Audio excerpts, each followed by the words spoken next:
우리는 욥과 같은 똑같은 형태의 고난을 당하지 않을지라도 이 세상에 살면서 항상 고난에 직면하게 됩니다. 그래서 베드로전서에서는 모든 성도들은 동일한 고난을 당한다고 말하고 있습니다. 베드로전서 5장 7절 8절에 보시면 근신하라 깨어라 너희 대적 마귀가 우는 사자같이 두루 다니며 삼킬 자를 찾나니 너희는 믿음을 굳건하게 하여 그를 대적하라. 이는 세상에 있는 너희 형제들도 동일한 고난을 당하는 줄을 알미라. 세상에 있는 형제들 또 자매들도 동일한 고난이 있다는 것입니다. 모든 고난이 동일한 강도로서 주어지지는 않다 할지라도 누구에게나 여러 모양으로 고난이 있다는 것이죠. 욥과 같은 똑같은 고난은 아닐지라도 각 사람마다 처한 고난이 있다 하는 것을 말씀하고 있습니다. 믿는 사람이나 믿지 않는 사람이나 동일하게 고난을 받죠.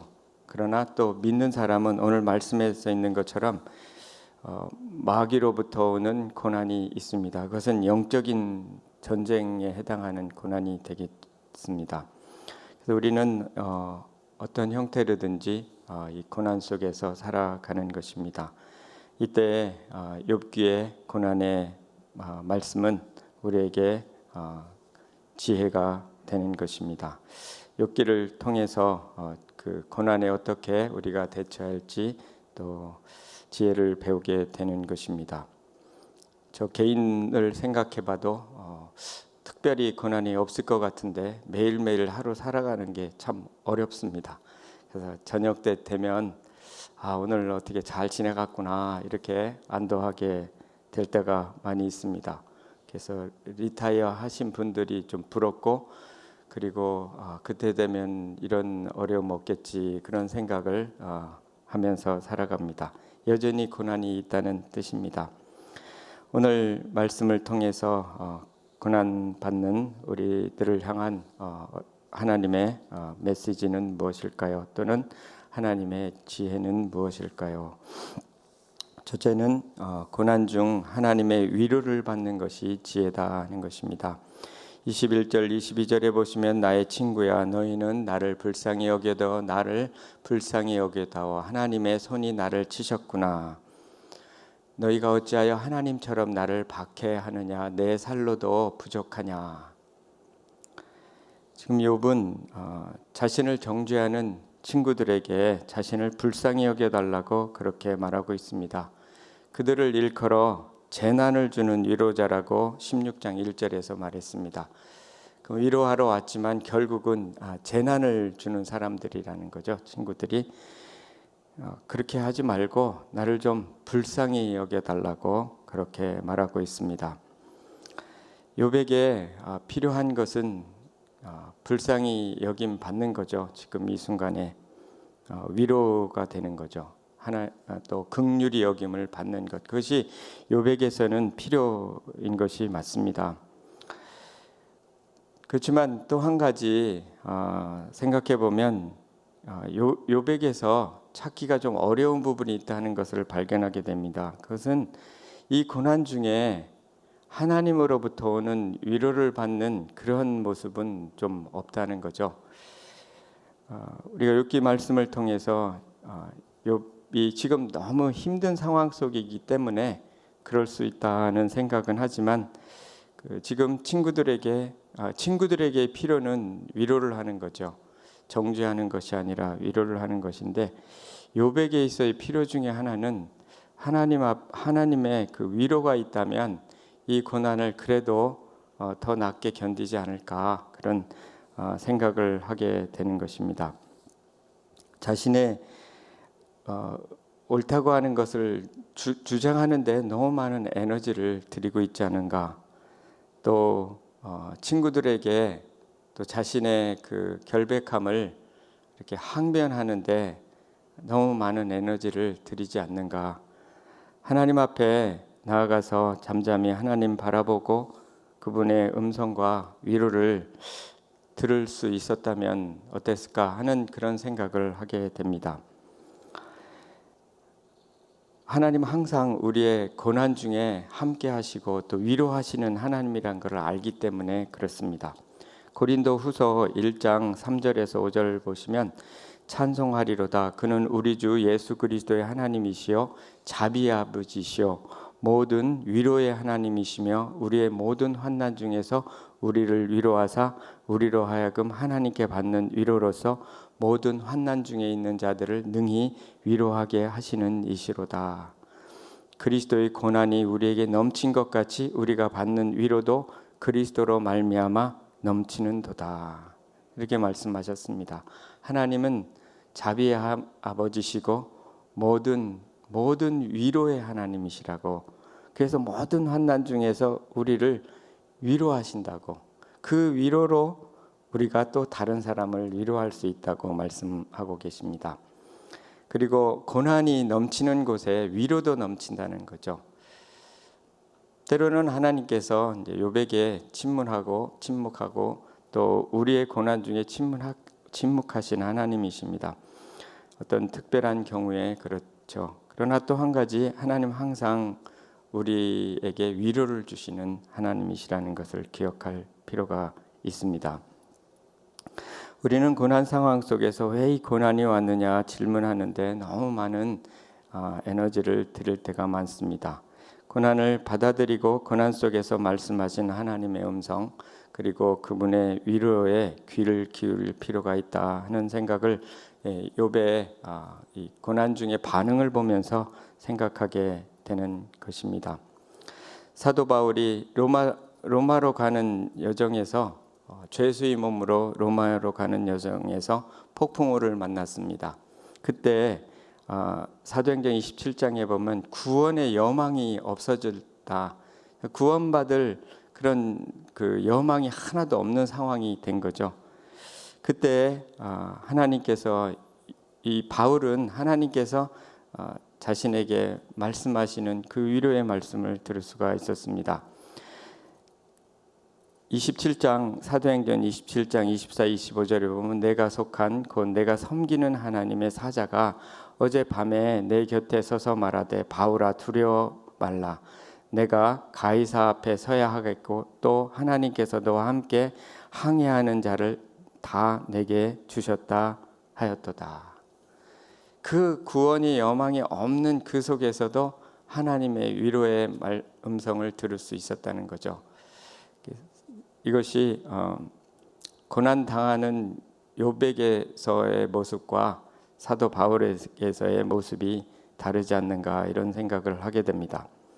그래서 사도 바울은 그 음성을 듣고 이렇게 하죠. 하나님께서 내가 말씀하신 대로 이루실 줄을 내가 믿노라. 그렇게 이제 반응을 하는 것을 보게 됩니다. 그 위로의 말씀에 힘을 얻는 거죠. 구원의 여망이 없는 속에서도 구원하신 하나님의 음성을 듣고 그 위로를 받고 또 힘을 얻어서 그 전체 함께하는 사람들을 다 내게 주시겠다 하신 대로 이루실 것을 바라보고 소망하는 했던 것입니다. 하나님은 이와 같이 우리의 그 극한 고난 속에서도 고난이 넘치는 곳에 위로도 넘치게 하신다는 것을 기억할 필요가 있습니다. 저 개인적으로도 굉장히 외로울 때가 있었습니다. 제가 중국에서 5년 있다가 미국에서 1년 있다가 이제 한국으로 들어갔었습니다. 미국에 1년 있을 때는 굉장히 경제적으로 아주 힘들었습니다. 그래서 제가 이제 한국에 가서 이제 연구원으로 취직을 했는데 이때는 월급이 있어서 경제적으로 괜찮고 또 사회적으로도 괜찮고 외적으로는 다 문제가 없는데 늘 마음속에 허전함이 있습니다.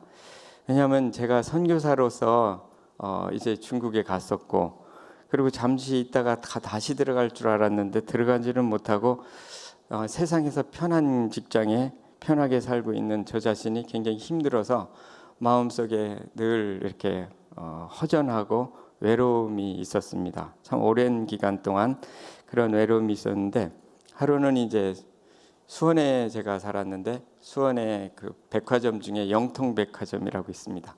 그 백화점을 아이들하고 이제 같이 또 가고 있는데 저 마음속에 내가 이게 잘하고 있는 건가 그런 생각이 들고 있을 그때 저에게 말씀이 임했는데 그 말씀이 히브리서 13장 5절 말씀입니다.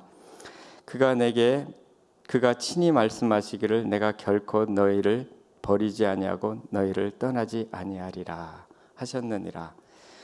그러니까 내가 지금 어떤 일을 해서 내가 함께하는 것이 아니라 너와 항상 함께한다. 내가 너를 버리지 않고 좀 버림받은 느낌이었거든요. 그러니까 내가 해야 될 일을 못하고 지금 여기 와 있지 않는가 이런 생각을 하는데 내가 너를 버리지 아니하고 너를 떠나지 아니하리라. 이 말씀이 참 위로가 됐습니다.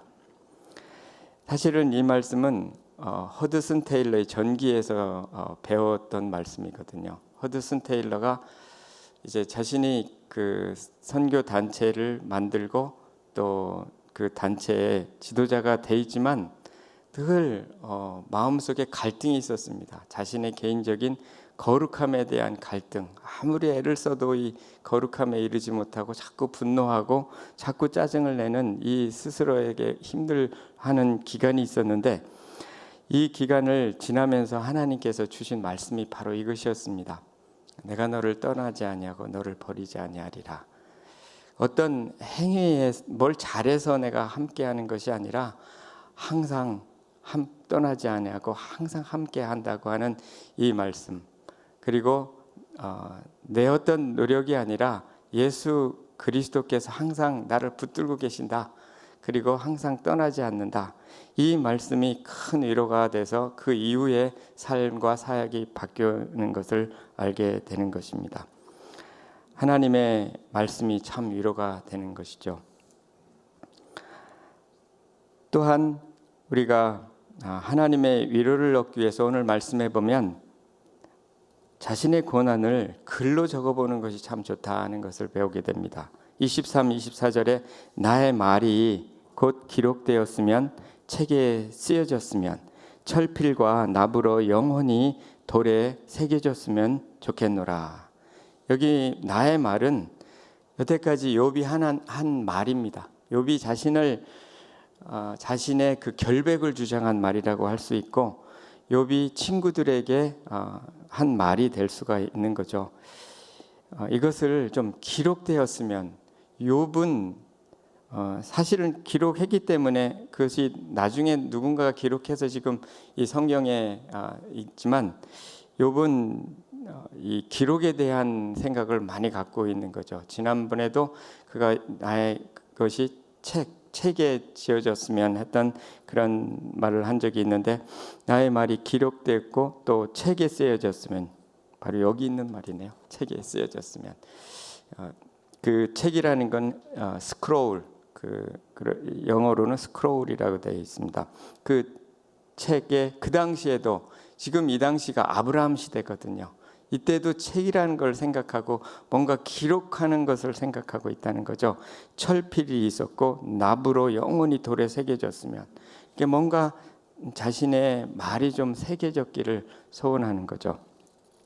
그 당시의 말은 자신을 증언하고 증거하는 그런 말이 되겠습니다. 그렇지만 자신의 무죄를 주장하기보다는 자신의 고통을 있는 그대로 사실은 욥이 그렇게 했죠. 고통을 잘 적어보고 적어볼 때 또 그것을 통해서 하나님으로부터는 위로를 받게 되고 또 고난에 대해서 깨달음을 얻을 수 있기 때문에 참 좋은 것입니다. 하나님의 음성을 글로 적는 가운데 깨달을 때가 많이 있습니다. 최근에 어떤 권사님께서 글을 보내주셨는데 카톡으로 보내주신 글에 보니까 이어령 교수님의 말을 이제 생전의 말을 이었습니다. 아무튼 주말이라는 글의 연재를 이제 이어령 교수님께 아마 제안이 됐던 것 같습니다. 그래서 그분이 이제 이렇게 대답을 합니다. 내일이 없는 사람과 연재를 한다니요. 이렇게 이제 대답을 하면서 다만 죽음이 목전에 오더라도 펜을 놓지 않겠다. 이렇게 말합니다. 글을 쓸 수 있다면 성경의 욥처럼 죽는 날까지 반석 위에 이 고통을 새길 수 있어요. 이렇게 대답한 바로 이 욥의 요 구절을 인용해서 이혜령 교수님이 지금 내가 글을 쓸 수 있다면 지금 이 암으로 투병하고 고통 속에 있는 이 상황 속에서도 글을 쓸 수 있다면 성경의 욥처럼 죽는 날까지 반석 위에 이 고통을 새길 수가 있어요.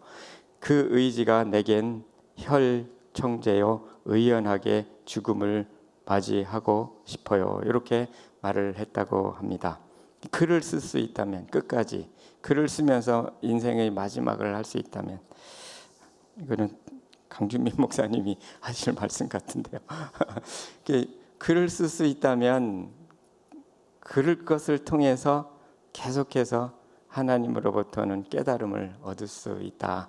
그렇게 우리가 말할 수가 있는 거죠. 우리가 고난 중 글 쓰는 것이 참 위로가 된다는 것을 또 배우게 됩니다. 글을 쓰면서 하나님의 음성을 듣기도 하고 인생에 대한 깨달음을 얻기도 하는 것입니다.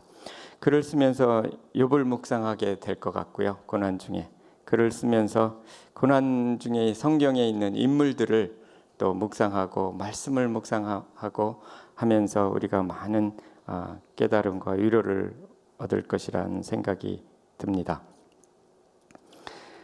아무튼 고난 중에 우리는 그 고난이 어디서 왔는지 왜 왔는지 또 내가 무엇을 잘못했는지 이런 것과 씨름하기보다는 하나님의 음성과 하나님의 위로를 받는데 더 초점을 맞추는 것이 참 지혜로운 고난에 대처하는 방법이다 하는 것을 배우게 됩니다.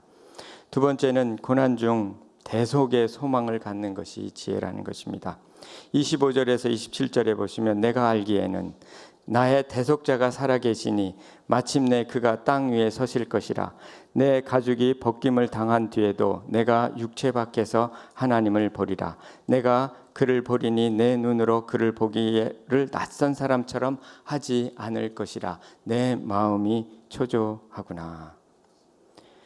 나의 대속자가 살아계시다. 그러니까 하나님을 결국은 욥은 하나님께서 자신을 이제 대속하실 것이라는 것을 알고 있는 거죠. 지금 뭐 여러 가지 푸념도 하고 하지만 한 것은 고통 때문에 그렇지만 그는 하나님이 자신을 대속은 결국은 구속이라고 할 수 있고 구원이라고 할 수가 있겠죠. 자신을 구원해 주실 이 어려움에서 건져 주실 것이라는 것을 알고 있는 것입니다. 그리고 소망하고 있는 것이죠. 마침내 그가 땅 위에 설 것이다. 하나님께서 땅 위에 설 것이다. 그리고 내가 육체 밖에서 하나님을 보리라. 육체 밖에서 본다는 것은 우리 생명의 삶 책에 보니까 육체의 몸을 입고라고 해석한다고 되어 있습니다. 육체의 몸을 입고 하나님을 보게 될 것이다. 내가 육체의 몸을 입은 상태에서 하나님을 보게 될 것이다. 그렇게 소망하고 있는 것입니다. 욥의 이 소망은 결국은 이루어졌죠. 나중에 욥기 42장 5절에 보면 내가 주께 대하여 귀로 듣기만 하였사오나 이제는 눈으로 주를 배움나이다. 이것을 소망하였던 것입니다. 주님을 좀 생생하게 주님의 임재를 경험하고 싶다는 거죠. 그래서 이 고난 중에 욥은 그 대속하시는 하나님, 자신을 구속하시고 구원하시고 결국은 치유하고 회복시키시는 하나님을 소망하게 되었던 것입니다. 이와 같이 고난 중에 그가 하나님과의 그 친밀한 임재를 소망했고 그 대속을 소망했습니다. 이것은 그가 고난 중에 했던 소망이고 또 그가 아주 결핍한 가운데 했던 소망이다 하는 것을 배우게 됩니다. 이 고난 중에 이런 소망은 또 우리가 경험하는 고난 중에 갖는 그런 소망이고 또 다른 한편으로는 이 결핍 속에서 경험하는 하나님께서 치유해 주시고 회복시켜 주실 것에 대한 소원과 소망과 꿈이다, 이렇게 말할 수가 있습니다. 제가 어제 강 목사님의 글을 읽다가 이제 결핍에 대해서 배워서 그러는데요. 결핍이 좋은 것은 그것을 통해서 이제 풍부 의식을 배울 수 있다는 것이죠. 결핍의 연단이 우리로 하여금 하나님의 풍성함을 바라보게 한다는 거죠. 이 밤이 맞도록 베드로가 밤이 맞도록 잡은 것이 하나도 없는데 예수님께서 저 깊은 곳에 가서 그물을 던지라고 했을 때 그물이 찢어질 정도로 많은 풍성한 수확을 얻은 적이 있죠. 그것은 결핍을 통해서 하나님 말씀을 듣고 그것의 순종함을 통해서 얻은 결과거든요. 우리의 고난이나 결핍이 뭔가를 회복과 또 새로운 것을 창조하는 그런 기회가 된다는 것을 알게 됩니다. 폴 트루니에가 고통보다 깊은이라는 제목인데요. 그 크리에이티브 서퍼링, 영어로는 창조적 고난이라는 그런 책에서 고난은 그 자체로는 창조적이 아닐지 모르지만 우리는 고난 없이는 창조적이기가 거의 불가능하다. 또한 우리는 사람으로 하여금 성장하게 하는 것은 고난이 아니지만 고난 없이는 사람이 성장하지 않는다고 말할 수 있다. 고난이 없으면 성장하지 않는다. 그렇기 때문에 이 고난이 우리에게는 그리스도 안에서는 창조적인 고난이 된다 말하는 거죠. 사실 대속이라고 하는 것은 구속이고 회복이지만 큰 회복 중에 하나는 우리들의 성장과 우리들의 성품의 성장과 회복을 또 포함하고 있는 것입니다. 우리가 팬데믹의 상황 속에서 그것이 분명히 고난이지만 뒤돌아보면은 그것이 또 창조한 것들이 참 많다는 것도 알게 됩니다. 팬데믹이 아니었으면 하지 못했던 일, 대표적인 것 중에 하나가 이 줌으로 성경 공부하는 일이었습니다. 또 줌으로 또 유튜브로 예배하고 하는 그런 일인데 이제 예전에 너무 멀어서 새가족 공부나 또 어떤 성경 공부에 참여할 수 없는 분들이 많았습니다. 제가 형제교회에 이제 한번 방문할 기회가 시애틀에 있었는데 거기는 보니까 젊은 커플들이 너무 트래픽이 심해서 주중에 올 수가 없는 겁니다.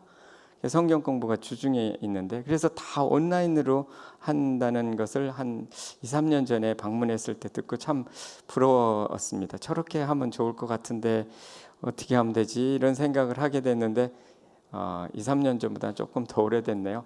근데 이 팬데믹이 그것을 너무 그냥 자연스럽게 다 만들어줬습니다. 그래서 지금은 성경 공부마다 막 어떤 성경 공부는 막 60명씩 이렇게 참여하고 이렇게 하는 것을 보면서 새로운 성경 공부의 패턴이 창조됐다, 그렇게 생각이 됩니다. 이와 같이 고난이 우리에게 새로운 것들을 창조하는 또는 그 회복의 역사를 이루는 좋은 기회가 된다는 거죠. 또 그 고난이 바로 예수님의 고난에 참여하는 기회가 되고 부활의 영광에 참여하는 기회가 되는 것입니다. 그렇기 때문에 우리는 그 속에서 대속의 소망, 회복에 대한 소망을 끊임없이 가질 필요가 있는 것입니다. 스탠리 하우어스라는 분이 덕과 소망이라는 그런 책에서 꼬마에게 이렇게 꼬마를 교육하는 건데 여러 가지 덕을 이야기합니다. 그러면서 나는 소망이 가장 자연스러운 덕이라고 말하고 싶다. 5살 어린아이에게 말하면서 지혜도 가르치고 여러 가지 가르치는 중에 소망을 가르치는 대목에서 나는 소망이 가장 자연스러운 덕이라고 말하고 싶다, 이렇게 말합니다. 그러면서 에너지는 소망의 원동력이야. 너에게 기찻길 장난감을 매일 다른 모양으로 조립할 에너지가 있어. 이게 바로 소망이야.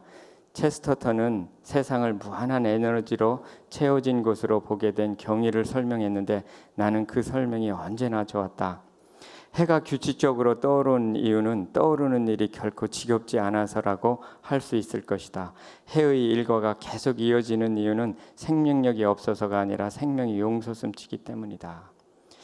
말은 소망과 에너지가 함께 간다는 겁니다. 소망이 있다는 것은 에너지가 있다는 거고, 또 에너지가 있으면 또 소망을 또 갖게 되고 그런 것이죠. 뭔가 소망한다는 것을 다른 말로 하면 뭔가 소원한다는 말도 될 것 같습니다. 뭔가 소원하는 게 있으면 그것이 참 좋은 에너지가 된다는 거죠, 삶에. 그럼 반대로 소망의 반대는 절망이거든요. 그는 하고 싶은 게 없는 상태를 의미하고 의욕이 없는 거죠. 살다 보면 어려움이 닥치면 의욕이 없어지잖아요. 근데 그 중에서도 하고 싶은 것이 있다면 그것은 참 좋은 거라는 거죠. 최근에 저의 이제 아내가 보니까 이렇게 컨디션이 좀 안 좋아요. 많이 피곤하고 또 표정도 좀 안 좋고 좀 그런 것 같습니다. 근데 이제 잠깐 이제 밖에 나가서 식사를 같이 했는데 식사를 아주 맛있게 하는 모습을 보니까 참 보기가 좋고, 그리고 이렇게 막 생기가 도는 것을 보게 되면서 제가 마음속으로 참 이 먹고 싶은 것이 있다는 거, 그리고 맛있는 것을 먹는 거, 그거 참 좋은 일이다, 그런 생각을 하게 됩니다. 이것도 소망하고 관계된 겁니다. 먹고 싶다는 소원이 있다는 거. 왜냐하면 오랜 동안 우울증을 겪어본 사람은 이것이 무슨 말인지를 압니다. 먹고 싶은 게 있는 거, 좀 뭐 하고 싶은 것이 있는 거, 이것이 참 좋은 것이라는, 거기서부터 출발해서 점차 나아가는 것이죠. 그래서 그것이 에너지가 되는 것이라는 거죠. 작은 소망이 있고 그 소망을 따라서 가다 보면 더 큰 소망으로 나아가는 것이고, 그리고 삶의 의욕을 갖게 되는 것입니다. 그래서 이런 이야기를 하죠. 아침마다 해를 향해 하나님께서 또 해봐 라고 말씀하실 수 있다. 물론 저녁마다 달에게 또 해봐 라고 말씀하시는 것도 마찬가지다. 계속해서 이렇게 할 일을 하지만 뭔가 또 다른 모습으로 나타난다는 거죠, 해와 달이. 그래서 체스터턴은 소망과 상상력이 본질적으로 관계로 이어져 있음을 깨닫게 된다. 이 고난이요, 결국은 꿈을 만들게 되고 우리 주님 안에서는 그리고 상상력이 생기게 된다는 것입니다. 그래서 절망 대신에 항상 꿈을 선택해야 된다는 거죠. 그리고 그러다 보면 이것이 상상력이 되고 새로운 하나님께서 일을 창조해 가신다는 거죠. 그래서 조금 더 보면 이 지점에서 우리는 상상과 환상을 구분해야 된다. 우리는 소망은 하나님의 이야기로 훈련받아야 하고, 그런 훈련에서는 언어의 역할이 매우 중요하다. 누구나 소망을 하죠. 안 믿는 사람도 소망이라는 게 있죠. 그러나 우리의 소망은 항상 하나님의 이야기, 말씀으로 훈련된 소망이어야 된다. 이렇게 이제 이야기하고 있는 것입니다. 말씀이 그려낸 그림이 바로 소망이다. 그렇게 존 비비언은 이야기가 하고 있는데요. 하나님의 말씀이 그려낸 소망, 그 소망이 우리의 그 어려움과 고난 속에서 우리를 이겨나가게 한다 하는 것을 우리는 기억할 필요가 있습니다. 어려움 중에 계속해서 대속의 소망을 갖고 나아가시는 여러분 되시기를 소원합니다. 세 번째는 고난 중 의의 하나님을 신뢰하는 것이 지혜입니다. 욥은 28, 29절에 보시면요. 너희가 만일 이르기를 우리가 그를 어떻게 칠까 하며 또 이르기를 이의 뿌리가 그에게 있다 할진대 너희는 칼을 두려워할지니라 분노는 칼의 형벌을 부르나니 너희가 심판장이 있는 줄을 알게 되리라. 지금 욥은 그 친구들을 향해서 심판장이 너희들을 심판할 거다 이렇게 말하고 있는 것입니다. 근데 이런 것을 그대로 우리는 적용할 수는 없죠. 나한테 좀 위로를 안 한다고 너 심판받을 거야 이렇게 말하면 안 되겠죠. 그렇지만 이것을 우리가 적용할 수 있는 것은 복음 안에서 나에게 악하게 하는 사람들에 대해서 하나님의 그 공의에 또 하나님의 의의에 맡기는 우리 적용은 할 수가 있을 것 같습니다. 왜냐하면 하나님이 심판자가 되시기 때문에 그렇습니다. 그래서 심판을 내가 심판하는 것이 아니라 하나님께 그 의의 심판을 하나님께 맡기는 거죠. 상처라는 것은 내가 부당한 대우를 받았다는 느낌이다라고 하는 정의를 들은 적이 있습니다. 근데 내가 뭔가 그것이 이제 주관적인 거지만요. 나에게 불의를 행했다라고 하니까 내가 상처를 받는 거죠. 그것을 때로는 물론 내가 잘못한 것도 있지만 불의를 갚으시고 해결하실 하나님께 문제를 맡기는 법을 배워야 된다는 거죠. 보복하고 또 악을 악으로 갚기보다는 하나님께 그것을 맡기는 것. 왜냐하면 하나님이 심판자가 되시니까. 우리 고난의 많은 고난 속에서는 상처가 함께 가기 때문에 그렇습니다. 지금 욥은 지금 친구들로 인해서 많은 상처를 받고 있는데 그 상처에 대해서 하나님께 갚으실 거에 대한 것을 신뢰하는 것이 지혜라는 거죠. 로마서 12장 19절에 내 사랑하는 자들아 너희가 친히 원수를 갚지 말고 하나님의 진노하심에 맡기라. 기록되었을 때 원수 갚는 것이 내게 있으니 내가 갚으리라고 주께서 말씀하시니라. 분명히 우리로 하여금 원수로 갚지 말고 하나님의 진노하심 또 하나님께서 갚으실 것을 바라보라고 말씀하고 있습니다. 왜냐하면 하나님은 정의의 하나님이시기 때문에 그렇습니다.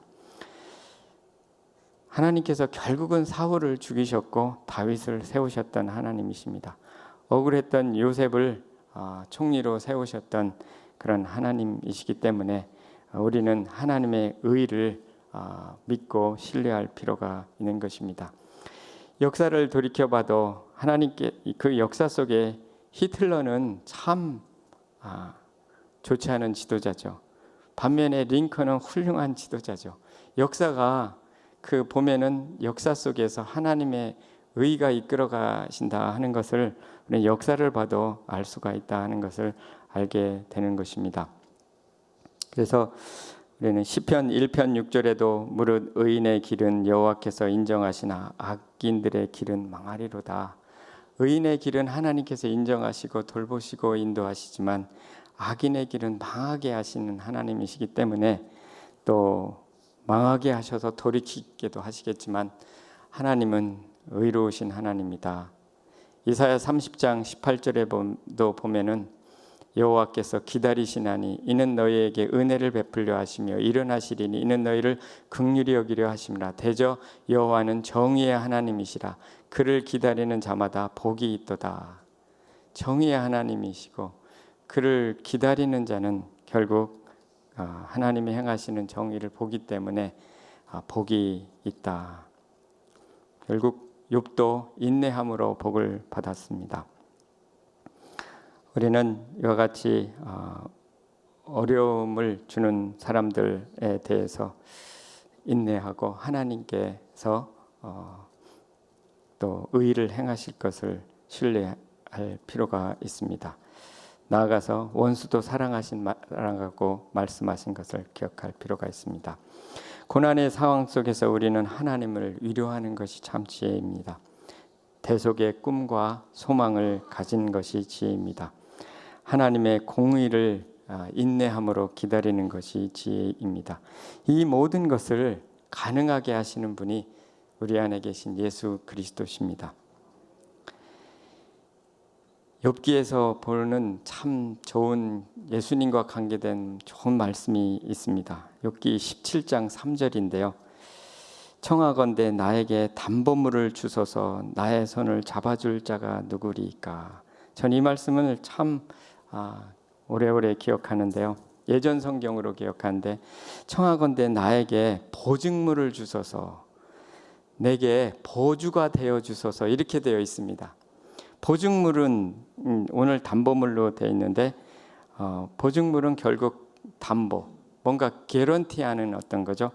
우리가 교회 론을 할 때도 개런토라는 걸 하라고 그러잖아요. 만약 못 갚으면 이거 다 갚아주겠다는 그 개런토, 그게 바로 보증이죠. 보증 쓰는 분, 담보기도 하고요. 그러니까 내게 담보물을 주소서. 뭔가 욥이 하나님 앞에 담보물, 나를 회복시키실 것에 대한 담보, 이 좀 보증을 해달라는 거죠. 그 원어를 보면 원어는 개런티라는 말도 있지만 프라미스라는 말이 있어요. 약속인 거예요. 약속해달라. 그러니까 이 약속인 거죠. 우리에게 있어서 가장 중요한 약속은 예수님의 십자가입니다. 십자가의 고난과 부활하신 예수님, 그분이 우리와 함께 하신다는 거, 그분께서 우리를 회복시키실 거라는 거, 그것이 예수 그리스도가 우리와 함께 하신다는 게 그 약속이고요. 약속에 대한 말씀이 바로 담보물입니다. 그리고 예수님은 우리의 보주가 되어 주신다. 이거는 안전이 되어 주신다는 거죠. 우리에게 있어서는 이와 같이 어떤 고난 속에서도 담보물이 되어 주시고 우리에게 보주와 안전이 되어 주신 예수 그리스도가 항상 함께 하십니다. 우리의 어떤 고난 속에서도 승리하게 하실 주님을 의지해서 승리하시는 저와 여러분 되면 좋겠습니다. 네. 함께 기도하겠습니다. 오늘 토요일이기 때문에 몇 가지 같이 기도하면 좋겠습니다. 우리에게 참 어려움 속에서 우리와 함께 하셔서 우리에게 소망을 주시고 또 우리를 위로하시고 또 하나님의 그 의를 신뢰하는 우리가 될 수 있도록 하나님 앞에 기도하면 좋겠습니다. 말씀을 기억하면서 함께 기도하시겠습니다. 하나님 아버지, 오늘 귀한 말씀을 허락해 주셔서 감사합니다. 우리의 동일한 고난을 받는다고 말씀하시는데 아버지, 그 고난 속에서 하나님의 위로가 넘칠 수 있도록 하나님 도와주시기를 원합니다. 고난 속에서 대속의 소망을, 회복의 소망을 가질 수 있도록 하나님 도우시고 인도해 주시기를 간절히 소원합니다. 하나님 아버지, 우리에게 주님께서 정의를 행하시고 의를 행하실 것을 믿는 믿음을 허락하여 주시옵기를 원합니다. 예수 그리스도께서 우리의 보증물이 되시고 예수 그리스도께서 우리의 보주가 되시고 안전이 되시는 것을 인해서 감사와 찬양을 드립니다. 계속해서 기도하겠습니다. 내일 주일 예배를 위해서 주일 예배 가운데 함께 해주시고 온라인 대면 예배와 또 비대면 모든 예배 가운데 함께 해주시고 또 예배를 더욱더 회복시켜 주시고 또 성령의 임재가 가득한 예배가 될 수 있도록 위해서 기도하면 좋겠습니다. 말씀을 증거하시는 강 목사님 영육간에 강건케 해주시고 기름 부어주시도록 교육부와 EM에서 드려지는 모든 예배 가운데 주님께서 함께 해주시고 은혜를 넘치게 해주시도록 위해서 함께 기도하면 좋겠습니다. 또 우리의 자녀들 어디 있든지 함께 해주시고 지켜주시고 보호하여 주시고 하나님 경외하는 귀한 자녀들 될 수 있도록 위해서 함께 기도하면 좋겠습니다. 예배와 또 자녀들을 위해서 함께 기도하겠습니다. 기도하시겠습니다. 하나님 아버지, 또 주일 예배 가운데 주님 함께하여 주시기를 원합니다. 하나님 아버지, 내일 또 마라톤이 있어서 또 여러 가지 또 어려운 점이 있는데 주님께서 함께해 주셔서 그 발걸음을 잘 인도해 주시기를 간절히 소원합니다. 하나님 아버지, 예배 가운데 성령의 임재가 가득할 수 있도록 하나님 도와주시기 원합니다. 하나님 말씀을 증거하시는 강 목사님 영육간에 강건하게 하여 주시고 그 말씀에 기름 부어 주시고 은혜가 넘치는 예배와 그 말씀 될 수 있도록 찬송이 되도록 주님 도와주시고 인도하여 주시기를 원합니다. 하나님 아버지, 교육부에서 드려지는 예배 가운데 함께 해주시고 우리 어린이들이 그 예배를 통해서 주님을 더 깊이 알아갈 수 있도록 도와주시고 EM 예배 가운데 함께 해주시기 원하며 계속해서 부흥으로 나아갈 수 있도록 주님 도와주시고 우리의 예배를 회복시켜 주시기를 원합니다. 하나님 아버지, 우리의 자녀들 어디 있든지 함께 해주시고 아버지 하나님 지켜주시고 또 거룩하게 아버지 모든 유혹으로부터 승리할 수 있도록 도와주시고 인도해 주시기 원하며 하나님 경유하는 우리의 자녀들 되어서 하나님 나라에 그리고 이 나라에 귀 쓰임 받는 귀한 제목감들로 세워주시고 인도해 주시기를 간절히 소원합니다. 아버지, 또 여러 환우들을 기억하여 주시고 주님께서 그 병상에 찾아가 주시고 회복의 은총을 더해 주시고 그 손을 붙들어 일으켜 세워 주시옵기를 간절히 소원합니다. 우리 선교사님들 위해서, 선교사님 위해서 기도하면 좋겠습니다. 오늘은 지구 다케스탄에서 선교하시는 박근용 선교사님, 한혜정 선교사님 위해서 기도하면 좋겠습니다. 선교 훈련 통해서 선교사 준비 잘할 수 있도록, 언어와 문화 적응 훈련 잘 받을 수 있도록 위해서 함께 기도하면 좋겠습니다. 아울러서 여러 환우들을 위해서 다시 한번 기도하면 좋겠습니다. 환우들 함께 해주시고 치유와 회복을 익혀주시도록 함께 기도하겠습니다. 하나님 아버지, 주님께서 아버지 또 우리 선교사님들 기억해 주시고 세계 각지에서 선교하실 때 함께 해 주시고 또 필요한 모든 것들을 공급해 주시고 또 열매가 풍성한 그런 선교의 열매 맺을 수 있도록 하나님께 영광이 되도록 도와주시기 원하며, 하나님 아버지 또 다케스탄에서 선교하시는 박근영 선교사님, 한혜정 선교사님 주님께서 함께 해주시고 선교 훈련을 통해서 선교사로 잘 준비되며 언어와 문화 또 훈련을 잘 받고 선교사로 잘 준비되도록 도와주시기를 간절히 소원합니다. 하나님 여러 환우들을 위해서 다시 한번 기도합니다. 주님께서 함께 해주시고 위로해 주시옵소서. 하나님 아버지, 그와 고통 중에도 주님 함께 하심을 아버지 하나님 믿고 소망할 수 있도록 대속의 소망을 허락해 주시고 치유의 소망을 허락해 주시고 회복의 소망을 허락해 주시고 아버지 주님께서 은혜를 더해 주시기를 간절히 소원합니다. 오늘도 주님 함께 해주시고 은혜로 함께 해주시고 오늘도 예수 그리스도와 동행하는 하루가 되도록 도와주시고 오늘도 말로써 그리고 우리의 삶으로서 복음을 전한 하루가 될 수 있도록 주님 도우시고 인도하여 주시옵소서. 감사하며 예수님 이름으로 기도합니다. 아멘. 하늘에 계신 우리의 아버지여, 이름이 거룩히 여김을 받으시오며 나라의 임하옵시며 뜻이 하늘에서 이룬 것 같이 땅에서도 이루어지이다.